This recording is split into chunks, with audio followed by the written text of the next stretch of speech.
अब ये जो फ्रिक्शन है कम्युनिकेशन के बाद, हाउ टू एरेडिकेट और रिड्यूस द फ्रिक्शन, और जो टेंशन है उसको किस तरह रिड्यूस किया जाना चाहिए। नॉर्मली मैं जब भी किसी ऑर्गेनाइजेशन में मैंने काम किया तो मेरी कोशिश ये होती चाहिए कि ऐसी जॉइंट असाइनमेंट्स होनी चाहिए जो दोनों के कोलैबोरेशंस के साथ हों। Like sales and marketing team, मतलब मार्केटर्स के साथ मीटिंग करना और उनके साथ अंडरस्टैंड करना कि फ्रिक्शन के पॉइंट्स क्या हैं, उनकी ऑब्जेक्शन क्या है, एंड टू जो उनके ऑब्जेक्शंस हैं उनको प्रॉपर्ली एड्रेस करना और उनके ऑब्जेक्शंस को दूर करना। ये वेरी इंपॉर्टेंट, मैं ये प्रैक्टिस लाजमी करता हूँ। अब मैंने ऊपर जिक्र किया इफेक्टिव कम्युनिकेशन। इफेक्टिव कम्युनिकेशन क्या है? इफेक्टिव कम्युनिकेशन ये है कि marketers can create content like articles, blogs, emails and that address the common questions and objection to improve the sales process. Sales process की इम्प्रूवमेंट उसी वक्त हो सकती है जब मिनिमम फ्रिक्शन होगी। जब दोनों टीमें बैठती हैं, इट इज़ वेरी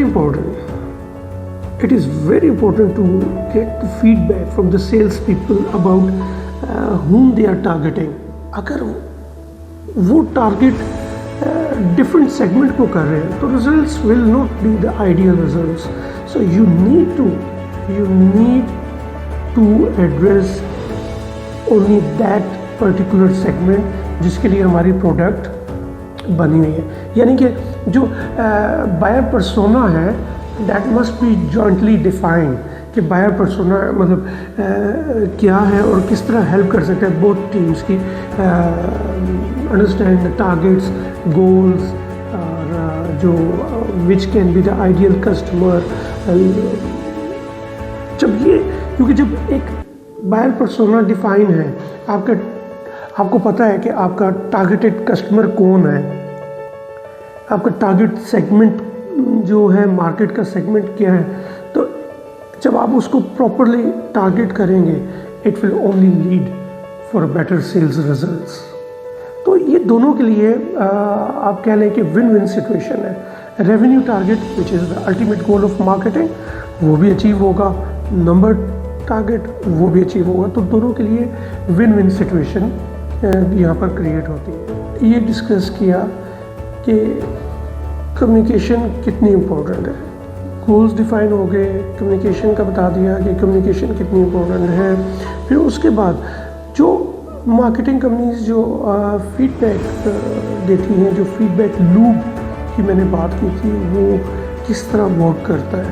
क्योंकि देखें, मैं प्रीवियसली आपको बता चुका हूँ कि मार्केटिंग के गोल्स, टारगेट्स वो डिफरेंट होते हैं और जो सेल्स वाले हैं उनके जो मेंटालिटी है वो डिफरेंट होती है। क्योंकि मार्केटिंग वाले कंसिडर किए जाते हैं कि हाईली एनालिटिकल होते हैं, वो डाटा ड्रिवन होते हैं, वो कस्टमर को एज अ केस कंसिडर करते हैं, जबकि जो सेल्स वाले हैं वो हाइपर रिलेशनशिप पे बिलीव करते हैं। दे विल बी मोर टॉकेटिव, वो ज़्यादा मतलब टॉकेटिव है, स्पोरेडिक है और दे आर पुशी। तो मतलब और वो क्लाइंट को मतलब वो not as a test case, they want to close the client.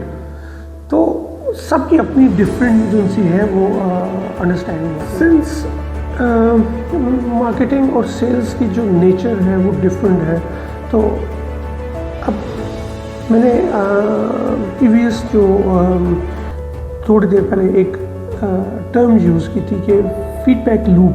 अब फीडबैक लूप क्या है? फीडबैक लूप जो उनसे है normally to make it mandatory. For example आप ये मैंडेटरी ऑर्गेनाइजेशन में कर देते हैं कि आपने फीडबैक देना है, मार्केटिंग को सेल्स ने फीडबैक देना है, तो उनकी प्रायोरिटी में वो फीडबैक आ जाता है। तो it can lead for better information. जब बेटर इंफॉर्मेशन होगी, प्रॉपर इंफॉर्मेशन होगी, they can come up with better lead generation, जो कि हायर क्लोजिंग रेट्स को की तरफ लीड करेगा तो सेल्स साइकिल की इम्प्रूवमेंट होगी, ज़्यादा टारगेट्स अचीव होंगे। तो अगेन जैसे मैंने प्रीवियसली कहा, ये विन विन सिचुएशन है दोनों के लिए। फिर एक और जो चीज़ है जो मतलब ये है कि CRM इंटीग्रेशन होनी बहुत ज़रूरी है। फॉर एग्जांपल इम्प्लीमेंटिंग की messaging field in your CRM system can help capture the valuable information like objections and the pain points during the sales meetings and the sales call। Normally होता क्या है कि मेरी एक रूटीन है कि मैंने जब भी सेल्स डिपार्टमेंट में कॉल डिपार्टमेंट सेटल किया है, तो वो जब मैं कॉल सेंटर को इस्टेब्लिश करता हूँ तो इस्टेब्लिश करके मैं उनके मैनेजर्स के ऊपर नहीं छोड़ देता, सिर्फ मैं खुद भी और मैं अपनी मार्केटिंग टीम को भी इनवाइट करता हूँ कि when they are calling just go and sit with them, listen to them what they are talking. If there is something which you can learn, very good. If you can improve, again it's a win win situation. तो ये चीज़ें होना बहुत ज़रूरी हैं किसी भी organisation में। अगर sales and marketing team are on one page, वो ऑर्गेनाइजेशन बहुत ज़्यादा प्रोग्रेस करती है। हमने प्रीवियसली बात की शेयर्ड कॉमन गोल्स, और जो टारगेट है वो कॉमन होना चाहिए, कि दोनों टीम को पता होना चाहिए कि उनके टारगेट्स क्या है। लेकिन हम एक चीज़ जो मतलब वो किस तरह कर सकते हैं, कॉमन गोल्स किस तरह कर सकते हैं, तो एक कॉन्सेप्ट होता है जो shared revenue target team. Like for example sales और marketing should be viewed as a single revenue team, क्योंकि कम से कम फ्रिक्शन पे लेके आने के लिए शेयर्ड रेवेन्यू टारगेट्स होना बहुत ज़रूरी है। सेल्स और मार्केटिंग टीम को हम एज अ कर बता देते हैं या सेटअप बता देते हैं कि भाई now you are one team and shared revenue team. अब आपने दोनों ने कोलैबोरेट करना है, दोनों both team will be considered as a single revenue team, जिसकी वजह से बहुत सारे टारगेट्स आपके अचीव हो सकते हैं without going into more friction और मोर टेंशन। जब हम उनको सिंगल रेवेन्यू टीम असाइन उनको बता देते हैं कि you are now single revenue team, एक मार्केटिंग और sales both are single revenue team. Now their focus must be on the middle of the funnel where mostly the qualification take place। यानी कि qualification के ऊपर दोनों team का focus होना बहुत ज़रूरी है, क्योंकि अगर उसके ऊपर वो फोकस करेंगे, मोर क्वालिफिकेशंस होंगी, सीमलेस ट्रांजिशन होगी, ज़्यादा क्लोजिंग्स की तरफ हम जाएंगे। बेटर जो मार्केटिंग टीम है they will be able to create leads better. तो जब लीड्स बेटर होंगी तो क्लोजिंग भी बेटर होगी, तो क्लोजिंग बेटर होगी तो रेवेन्यू ऑब्वियसली, जब टारगेट इज़ रेवेन्यू तो बोथ टीम के लिए विन विन सिचुएशन होगी। चल के हम लोग डिस्कस करते हैं कि किस तरह मतलब इन चीज़ों को जो अल्टीमेट गोल है अलाइनमेंट का वो अचीव किया जा सकता है। लाइक सेल्स और मार्केटिंग के leader should focus on the shared matrix like lead volume, lead quality, customer acquisition और रेवेन्यू टू मतलब ये चीज़ें आपकी जो शेयर्ड मैट्रिक्स है उसमें डिस्कस होनी चाहिए। फिर उसके बाद आपकी मीटिंग्स डेली रिव्यू। अब नॉर्मली मैं जब भी सेल्स टीम को लीड करता हूँ मेरी मॉर्निंग मीटिंग्स एजेंडे पे शामिल होती हैं। देखिए जब हम मीटिंग पे कहते हैं तो मैं useless meeting just for nothing, मैं उन मीटिंग्स के टोटली अगेंस्ट हूँ। जब हम if we are sitting for meeting it should not be for the snacks, for the cold drinks and just to have a chit chat, it must be productive. तो अगर कोई meeting सुबह की जो हमारी हाफ एन आवर की meeting होती है उस we use to discuss each and everything. ये तो मेरी सेल्स के साथ मीटिंग डेली की रूटीन है। But I use to sit once और twice in a week with the marketing team. Means proper meeting.